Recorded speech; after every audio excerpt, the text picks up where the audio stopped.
নমস্কার, জয় মাতারা। আমি অ্যাস্ট্রো হিমাংশু ভাগ্যের দুয়ার থেকে আপনাদেরকে জানাই আন্তরিক শুভেচ্ছা, ভালোবাসা।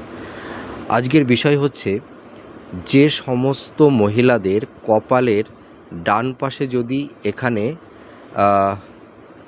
কালো তিল থাকে, ঠিক আছে, তাহলে কালো তিল থাকলে কি হয়?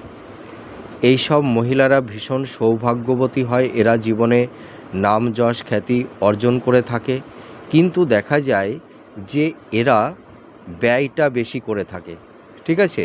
এইটা হচ্ছে এদের একটা নেগেটিভ সাইন। আর যেসব নারীদের থুতনির নিচেই, এই যে আপনারা দেখতে পাচ্ছেন, এইটা হচ্ছে আমাদের থুতনি, এই থুতনির নিচের দিকে যদি কোনো নারী বা মহিলার যদি কালো তিল থেকে থাকে, তাহলে এরা সাধারণত একটু কনজারভেটিভ মাইন্ডের হয়ে থাকে। এরা মানে একটু রুক্ষ স্বভাবের হয়, আর এরা একটু ঝগড়ুটে, এরা ঝগড়া করে, ঠিক আছে। আর এদের মানে কি, মাইন্ড একটু ফ্ল্যাকচুয়েট করে। এরা সঠিক সময় সঠিক সিদ্ধান্ত অনেক সময় নিতে পারে না।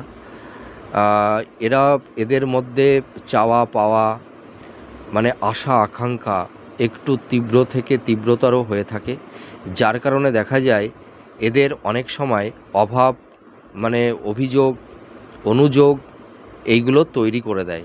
তা আপনারা মিলিয়ে দেখুন এই প্রেডিকশানটি কতটা ম্যাচ করছে। নমস্কার, জয় মাতারা।